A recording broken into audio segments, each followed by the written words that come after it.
किसी भी देश की समृद्धि इस बात से भी तय की जा सकती है कि उस देश की प्रबुद्ध जनता अपनी साहित्य, कला, संचार और संस्कृति को किस हद तक संजो कर रख पाती है। संजो कर रखने की यह संस्कृति ही संग्रहालयों का जन्म देती है। आज हम ऐसे ही एक अद्भुत संग्रहालय में मौजूद हैं जिसका नाम है माधवराव सप्रे संग्रहालय। यह अखबारों का एक अद्भुत संग्रहालय है जो भोपाल में स्थित है। खींचो न कमानों को, न तलवार निकालो, यदि तोप मुकाबिल हो तो अखबार निकालो। ज्यों ही आप इस संस्था में दाखिल होते हैं, आपको अकबर इलाहाबादी के इस शेर के साथ स्वागत किया जाता है। फिर ज्यों ही आप इसके भीतर दाखिल होते हैं तो आप रेयरेस्ट ऑफ द रेयर अखबारों की दुनिया से रूबरू होते हैं। फिर चाहे वो 21 का बंगाल गैजेट हो, भारत का पहला हिंदी अखबार उदंत मार्तंड हो, या फिर हो ABP यानी अमृत बाजार पत्रिका सरीखे क्षेत्रीय अखबार।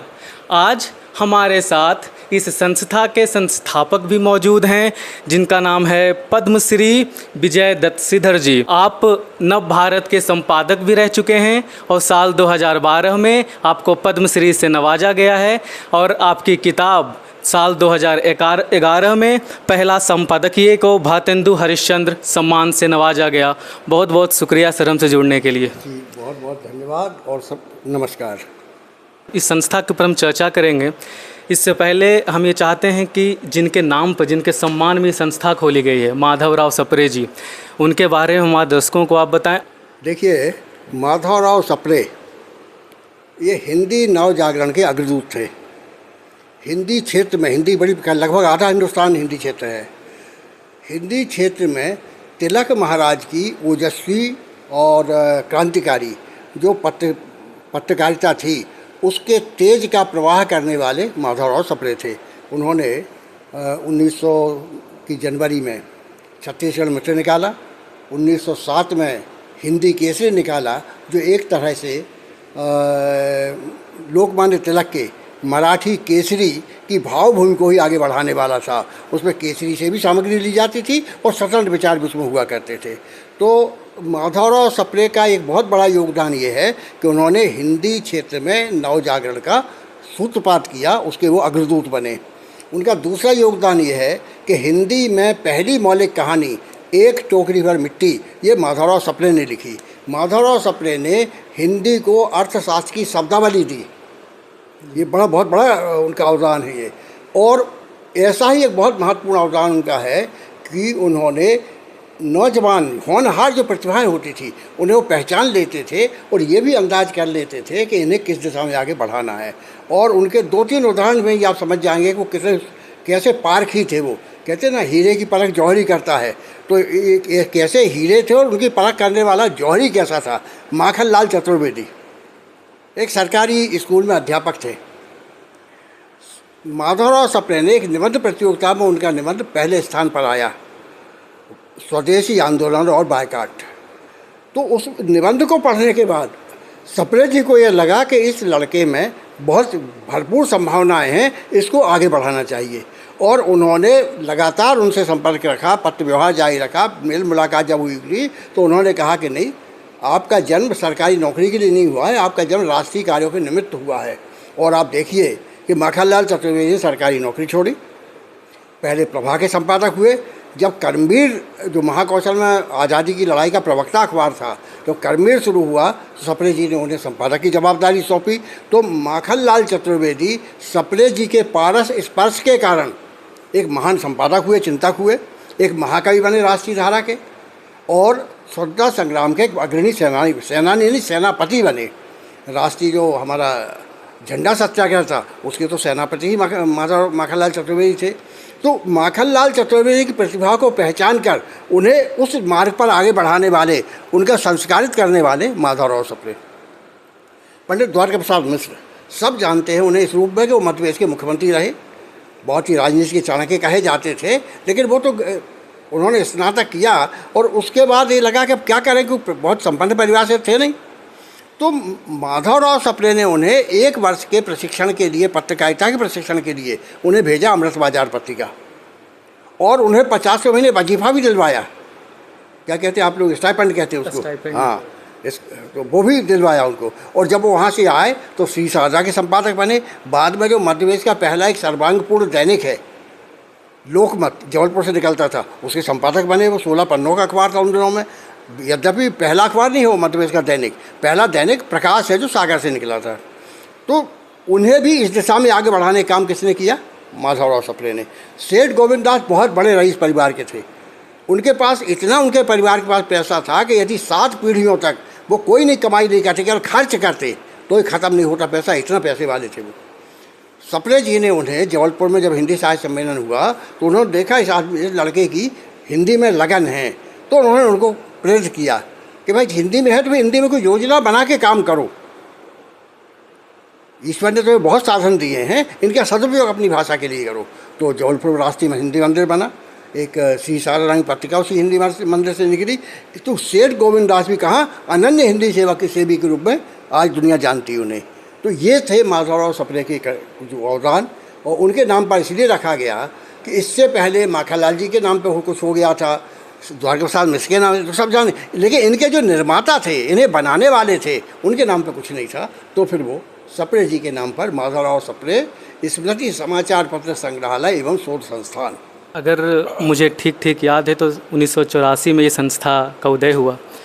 तो क्या सोच रही और किन लोगों की सोच की वजह से ये संस्था खड़ी हुई, और इस संस्था खड़ी होने के बाद क्या कभी ऐसी आपके सामने आर्थिक चुनौतियाँ आई? कभी ऐसा लगा किसी वक्त में कि शायद अब ये संस्था बंद करनी पड़ेगी आर्थिक वजह से? और जब ऐसी परिस्थितियाँ आईं तो फिर किन लोगों ने आगे सामने आकर आपकी खुलकर मदद कर पाया? देखिए, जब 1984 की 19 जून, ये 19 जून माधवराव सप्रे का जन्मदिन होता है। उसी दिन सप्रे संग्रहालय की उद्घाटन हुआ, औपचारिक स्थापना हुई। इसमें बहुत सारे मित्रों ने, हमारा बहुत सारे परिवारों ने इसमें साथ दिया है। शुरू के 1 आध साल लोगों ने बाहर से, दूर से देखा कि कर क्या रहे हैं। लोगों को लगा कि ये तो रद्दी का इकट्ठा कर रहे हैं। तो हमारे अखबार और किताबें रद्दी की बिकती, दिवाली की दिवाली रद्दी बिकती है। तो लोगों को लग नहीं रहा था है क्या चीज़ हो रही है। लेकिन इसकी प्रेरणा एक दूसरी थी। हम जब एक इतिहास की किताब लिख रहे थे, मध्य प्रदेश पत्रकारिता का इतिहास, तो उस समय ये समझ में आया सारे प्रदेश में घूमने के बाद कि ये सामग्री है, पन्ने बड़े जर्जर हो गए हैं। कई तो ऐसे हो गए थे सूखे कि यदि उन्हें हाथ से जोर से पकड़ लिया जाए टूट जाते थे। तो ये लगा कि इस सामग्री का अगली पीढ़ियों के लिए सुरक्षित होना जरूरी है। और इस चिंता में सबसे बड़ा योगदान यदि किसी का था तो वो थे पंडित रामेश्वर गुरु। ये जबलपुर के बहुत बड़े साहित्यकार थे, गणित के बहुत अच्छे अध्यापक थे, अंग्रेजी के बहुत अच्छे पत्रकार थे और हिंदी के अच्छे साहित्यकार थे, समाज सेवी थे। उनके घर में करीब 2 कमरे भर की सामग्री थी। उनकी भी चिंता यही थी कि ये सामग्री अगली पीढ़ियों के लिए सुरक्षित हो जाना चाहिए। अखबारों की सामग्री, अखबारों की सामग्री, पुराने ग्रंथ थे, चिट्ठियाँ, चिट्ठी पत्री थी। सप्रे संग्रहालय में अकेले अखबार नहीं है, हाँ, किताबें भी हैं। यहाँ 30,000 शीर्षक समाचार पत्र पत्रिकाओं की फाइलें हैं, रिसर्च पेपर्स भी हैं। फिर यहाँ लगभग 10,000 पत्र हैं विद्वानों के, जो आपस का पत्र, वो भी अपने समय के जो विमर्श होते हैं उनके भागीदार हैं वो। यहाँ 1,66,222 किताबें हैं जो हिंदी साहित्य, अंग्रेजी साहित्य, उर्दू साहित्य, मराठी साहित्य, गुजराती साहित्य, संस्कृत साहित्य वगैरह वगैरह। और फिर राजनीति विज्ञान हो, इतिहास हो, समाजशास्त्र हो, अर्थशास्त्र हो, मनोविज्ञान हो, दर्शन हो, इन सब की किताबें हैं। और वो अकेले हिंदी भाषा की नहीं है, वो हिंदी की हैं, अंग्रेजी की हैं, उर्दू की हैं, मराठी की हैं, गुजराती की हैं, संस्कृत की हैं, इस तरह के साहित्य है। और वो लगभग दुर्लभ किस्म की हैं जो आज बाज़ार में उपलब्ध हैं, सर्कुलेशन में हैं, चलन में हैं, विश्वविद्यालय में पढ़ाई जा रही हैं, वो तो हैं ही। लेकिन ज़्यादा बड़ी संख्या उनकी है जो अब प्रचलन में नहीं है, लेकिन उनका रिसर्च की दृष्टिकोण से बहुत स्थायी महत्व है। और ऐसी किताबों के लिए हम लोगों को बड़ा संतोष होता है अपने इस काम पर। वो ये कि आज सप्रे संग्रहालय की जो कीर्ति है वो भोपाल में से ज़्यादा है, वो मध्य प्रदेश से ज़्यादा है, वो देश से ज़्यादा है। अभी पिछले महीने शिकागो विश्वविद्यालय के 3 विद्यार्थी यहाँ रिसर्च के लिए रेफरेंस रिकॉर्ड देखने आए थे। तो आज अमेरिका, यूरोप, जापान, सब जगह के, ऑस्ट्रेलिया, सब जगह के लोग आ रहे हैं पढ़ने के लिए। और वो यहाँ, ये रिसर्च सेंटर, हम लोग यहाँ लाइब्रेरी नहीं चलाते, तो यहाँ बैठ के लोग अपना रेफरेंस देखते हैं। अब आज़ादी की लड़ाई का यदि कोई वृत्तांत किसी को जानना है तो अंग्रेज़ों का जो समय का रिकॉर्ड है उसमें तो वो सब अपराधी थे, क्योंकि जो CRPC, IPC की धाराएँ अपराधियों पर लगती वही उन पर लगाई थी। लेकिन कैसे पता चले कि ये फ्रीडम फाइटर थे, अपराधी नहीं थे? उसके लिए समकालीन समाचार पत्र पत्रिकाओं की ज़रूरत है, और वो भी भारतीय भाषाओं के। तो अंग्रेजी अखबार तो अमूमन कमोबेश वो अंग्रेज़ों के साथ ही व्यवस्था के साथ थे। मुख्य धारा की पत्रकारिता का चरित्र भी ये होता है कि वो तो उसे लाभ हानि का धंधा दिखता है उसको पहले।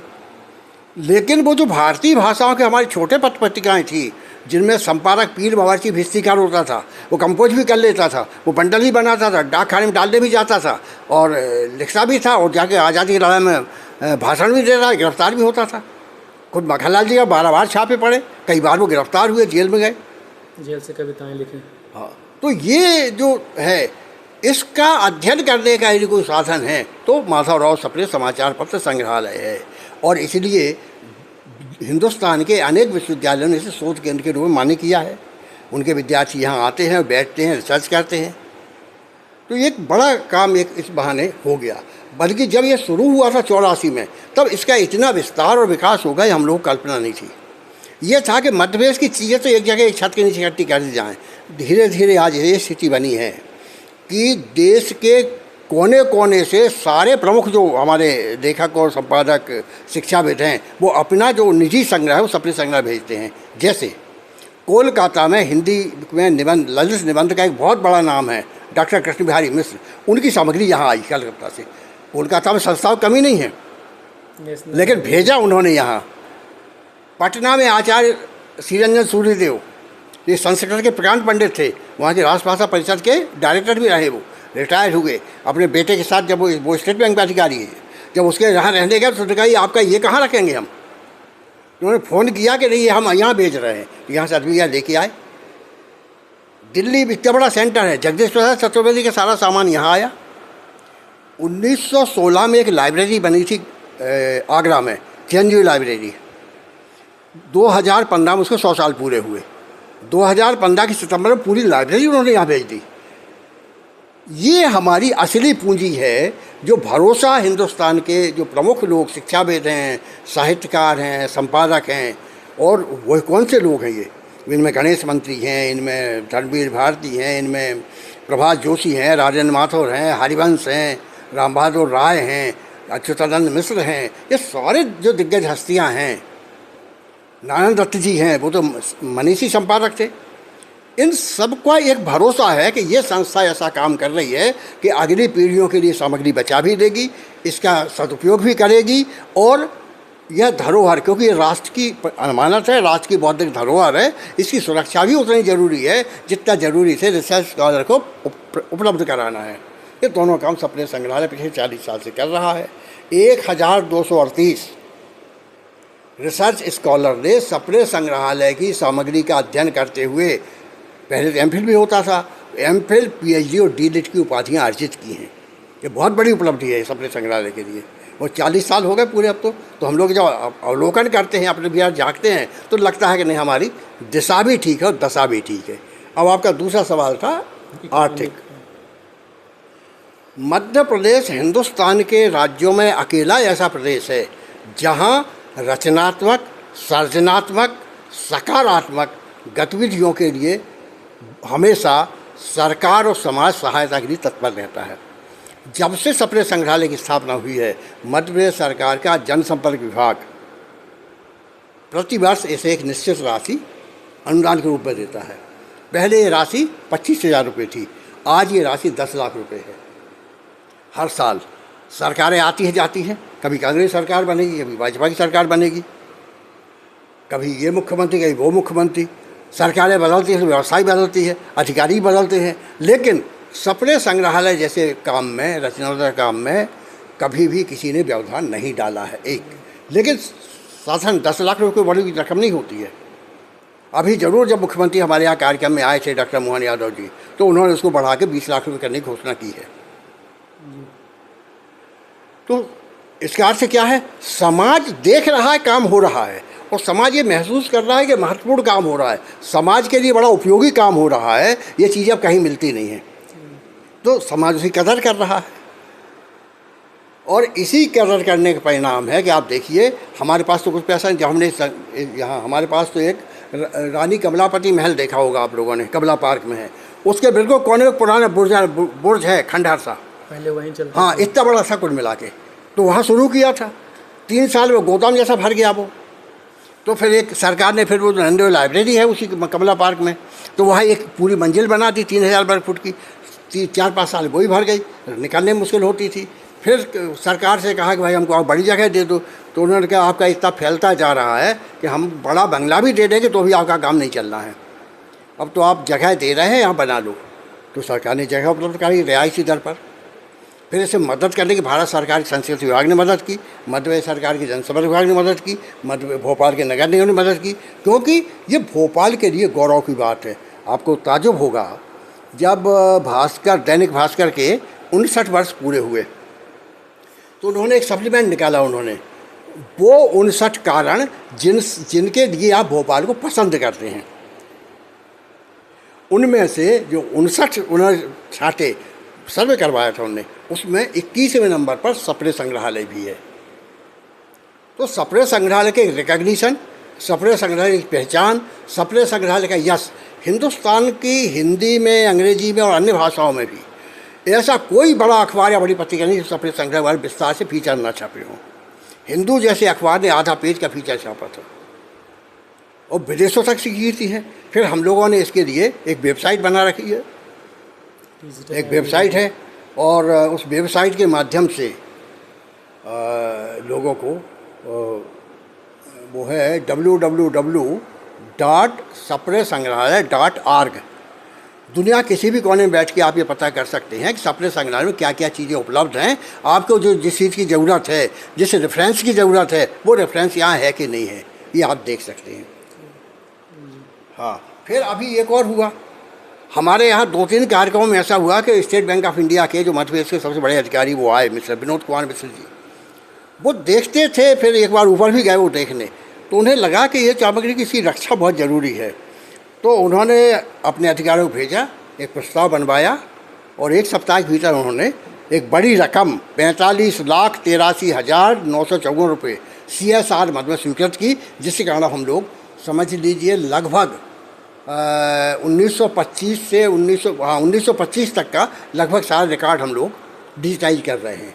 तो ये अब क्या होगा, हमको पन्ने नहीं पढ़वाना है, ये ताज़े अखबार या ताज़े पत्रिकाएँ, ताज़ी किताब तो पढ़वा देंगे, नहीं, ये पुराने जो हैं उन्हें देखने के लिए ये रखा है और पढ़ने के लिए आपको कंप्यूटर स्क्रीन पढ़ लीजिए। तो सामग्री की सुरक्षा भी हो गई और हमारे जो रिसर्च स्कॉलर आएंगे उनको असुविधा भी नहीं हुई। सर, एक सवाल, अक्सर ये कहा जाता है, क्योंकि आपका एक लंबा अनुभव रहा है अखबारों का, लगभग 3 दशक से ज़्यादा का अनुभव रहा है आपके अखबारों में काम करने का, तो अक्सर ये कहा जाता है कि डिजिटल मीडिया के आने से अखबारों की जो पत्रकारिता है वो ख़त्म हो जाएगी, मतलब जनता जो है वो डिजिटली अगर देखने लग जाएंगे तो अखबारों का अस्तित्व खतरे में पड़ जाएगा। इस पर आपका क्या विचार है? थोड़ा और पीछे चलें, जब ये नए टेलीविज़न चैनल खुले थे, सरकारी दूरदर्शन तो था ही, जब नए टीवी चैनल आए समाचारों को लेके, तो लोगों को लगा कि समाचार पत्रों का युग समाप्त हो जाएगा। लेकिन वो चैनल आए, चैनल स्थापित हुए और आगे बढ़े, उसके साथ साथ उससे ज़्यादा गति से अखबार आगे बढ़े। भारतीय भाषाओं के समाचार पत्रों का सर्कुलेशन बढ़ा, भारतीय भाषाओं के समाचार पत्रों का विज्ञापन में हिस्सा बढ़ा। क्यों बढ़ा? साक्षरता का प्रसार हुआ। फिर ये जो चुनाव होते हैं हमारे, अकेला लोकसभा विधानसभा नहीं, हमारे पंचायत के चुनाव होते हैं, सहकारी संस्थाओं के चुनाव होते हैं, नगर पालिका नगर निगम के चुनाव होते हैं। ये जितना चुनाव बढ़ेगा, साक्षरता बढ़ी, अब तो उसके कारण एक चेतना भी बढ़ी और लोग जानना चाहते हैं। तो वो जानना चाहते हैं, उसमें पासिंग रिमार्क जिसे कहते हैं। आप कितने एक टेलीविजन में कितने मिनट की खबर बताओगे? एक बड़ी सी बड़ी खबर भी 1 मिनट 2 मिनट ज़्यादा समय नहीं मिलता है। तो उसमें केवल आप सूचना दे सकते हैं, समाचार नहीं दे सकते। तो विस्तार से यदि समाचार जानना है, उसकी पृष्ठभूमि जानना है और ये विशेषण जानना है कि उसका फलितार्थ क्या होगा, आगे उसका प्रभाव क्या पड़ेगा, तो उसके लिए आपको अखबार की शरण में जाना पड़ेगा, पत्रिका की शरण में जाना पड़ेगा। और आज सोशल मीडिया है, सोशल मीडिया में 90% तो कचरा है, बिल्कुल अनर्गल है, जिसकी कोई औचित्य नहीं है, जिसकी कोई ज़रूरत नहीं है। उस समाज को उसको देखने से बचना चाहिए, उसका बहिष्कार करना चाहिए। लेकिन 10% ऐसा है उसका असर होता है। क्यों होता है? क्योंकि जिसे कहते हैं ना अभिव्यक्ति का लोकतंत्रीकरण, आपने हम संपादक बने बैठे, आप लिख के लाए कि साहब ये खबर है और हमारी मर्जी हुई हमको जमा, तो ठीक है, नहीं जब नहीं छापा, हमने नहीं छापा तो आप कुछ नहीं कर सकते, ये तो हमारा अधिकार है हम क्या छापें और कितना छापें। तो आप निराश हो गए, अरे हमने लाए तो अच्छी चीज़ थी लेकिन इनकी समझ में नहीं आई, या फिर ये भी कहते हैं लोग अब तो कि हो सकता है इनका कोई बेस्ट इंटरेस्ट हो, इनका कोई स्वार्थ हो उसके पीछे, नहीं छापने के पीछे। लेकिन आपके हाथ में मोबाइल है, आपने लेके आपने उसको वायरल कर दिया, तो ये लोकतंत्रीकरण हुआ। लेकिन उसमें एक दिक्कत है, दिक्कत यह है कि उसका कोई मानकीकरण नहीं हुआ है, उसका कोई नियमन है, उसको कोई नियमन करने वाला नहीं है, उसका कोई कानून वो नहीं है, जब कोई अंकुश नहीं है तो हमेशा स्वतंत्रता एक मर्यादा के भीतर अच्छी लगती है, जब निरंकुश हो जाती है तो खतरनाक हो जाती है। आपका जो सामाजिक सोशल मीडिया है ये निरंकुशता का वो बन रहा है, कुछ भी शब्दावली बोला, कैसी भाषा का इस्तेमाल कर रहे हैं, गाली गलौज की भाषा का इस्तेमाल करते हैं, अश्लील तस्वीरें डालते हैं, ये सब हो रहा है। और ऐसा फसाद पैदा करने वाला हो जाता है, दंगे भड़काते हैं आप, तो झूठ बहुत, फेक न्यूज़ बहुत आ रही है इसमें। तो ये सारी जो चीज़ें हैं, इसके साथ साथ उसका प्रभाव है, स्वीकार करने में दिक्कत नहीं, तो उसके खतरे बहुत है, इसलिए उसकी भी कोई नियम प्रक्रिया नियमन की व्यवस्था होना चाहिए। और कुल मिला के अब जो परिस्थिति बन रही है कि भारत में 2 प्रेस आयोग बने, दोनों प्रिंटिंग टेक्नोलॉजी के लिए थे, प्रिंटिंग प्रेस के लिए थे। अब ज़रूरत इस बात की है ओवरऑल मीडिया को लेकर एक तीसरा मीडिया आयोग बनना चाहिए, जिसमें समाचार पत्र पत्रिकाएँ, मतलब प्रिंट मीडिया होता है, फिर इसमें आपका ऑडियो और वीडियो होता है, मतलब टेलीविज़न और रेडियो वाला मीडिया, फिर इसमें सोशल मीडिया, फिर इसमें एक वेब मीडिया, ऑनलाइन मीडिया भी है, डिजिटल। इस सब को लेकर एक नियम दुनिया में सब जगह होता है ये, और ये इसकी एक नियम कानून बनना चाहिए, मर्यादा बनना चाहिए, लक्ष्मण रेखा बनना चाहिए, और उस पर कोई ना कोई अंकुश की व्यवस्था भी ऐसी होना चाहिए तो सरकारी अंकुश की तरह ना हो। ये ज़रूरी है क्योंकि ये बहुत ही महत्वपूर्ण उपक्रम है। मीडिया से अधिक महत्वपूर्ण प्रशासन में कुछ भी नहीं होता है। लेकिन लोग कहते हैं ये तो दर्पण है, लेकिन ये दर्पण खुद गंदा हो जाएगा तो चेहरे भी गंदे दिखेंगे। तो दर्पण अपने आप को साफ रखे ताकि जो वो दिखाना चाहता है वो साफ साफ दिखा सके। इसके लिए ज़रूरी है कि इसका कोई तीसरा मीडिया आयोग बना के इसकी एक व्यवस्था की जाना चाहिए। बहुत बहुत शुक्रिया, आपने बहुमूल्य समय निकाला इसके लिए। चलिए, बहुत बहुत धन्यवाद, हमारी शुभकामनाएं। आप लोग अच्छा काम करिए, अच्छे काम करने वालों की हमेशा जगह है, हमेशा गुंजाइश है, हमेशा आवश्यकता है, उस आवश्यकता की आप लोग पूरी करें। दोस्तों, ये थे विजय दत्त श्रीधर जी, पद्मश्री विजय दत्त श्रीधर जी।